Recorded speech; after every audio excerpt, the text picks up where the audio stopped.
नमस्कार. मी मधुसूदन पद्माकर हर्डीकर, जनता सहकारी bank limited पुणेच्या मुख्य कचेरी येथील AML विभागात काम करतो. RBIने ग्राहकभिमुख सेवेच्या दृष्टीने दिनांक 1 ऑक्टोबर 2025 पासून आपकी पूंजी आपका अधिकार अशा स्वरूपाचे एक अभियान सुरू केलेले आहे. याबद्दल आपण थोडी पार्श्वभूमी समजून घेऊ. ज्या खात्यांना मागील 24 महिने व्यवहार झालेले नाहीत किंवा ग्राहकभिमुख व्यवहार कस्टमर इंड्यूस ट्रान्झॅक्शन झालेले नाहीत अशी खाती इनऑपरेटिव्ह म्हणून मार्क होतात. आणि ज्या खात्यांना गेले 10 वर्ष कुठलाही व्यवहार झालेला नाही अशी खाती अनक्लेम डिपॉझिट म्हणून मार्क होतात व सदर रक्कम ही RBIच्या depositor education awareness fund DIF अकाउंटला जमा होते. या दोन्ही खात्यांना व्यवहार बंधने येतात.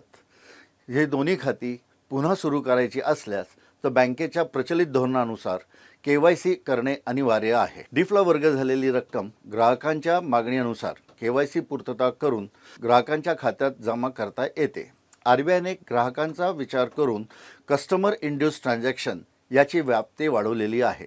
Register mobile, email, balance enquiry services बँकेच्या ह्या कुठल्याही बाबत माहिती आपण आपल्या रजिस्टर कम्युनिकेशन थ्रू घेतली. KYC संबंधातील या सगळ्यांचा समावेश कस्टमर इंड्यूस ट्रान्झॅक्शन म्हणून झालेला आहे. यालाच अनुसरून जनता बँकेने आपकी पूंजी आपका अधिकार या अभियानाअंतर्गत ग्राहकांचे अनक्लेम डिपॉझिट त्यांना देण्यासाठी प्रयत्न करीत आहेत व ज्या ग्राहकांचे अनक्लेम डिपॉझिट आहे त्यांनी JSBLPune.bank.in या संकेतस्थळावरती किंवा वेबसाईटवरती अशा अनक्लेम डिपॉझिट खात्यांची यादी उपलब्ध आहे. या यादीत आपले किंवा आपल्या आप्तस्वीकांचे नाव आपण शोधू शकता.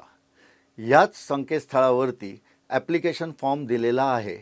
हा फॉर्म डाउनलोड करून आपल्या बँकेच्या नजीकच्या शाखेत संपर्क करावा अशी विनंती मी बँकेच्या वतीने आपणा सर्वांना करीत आहे.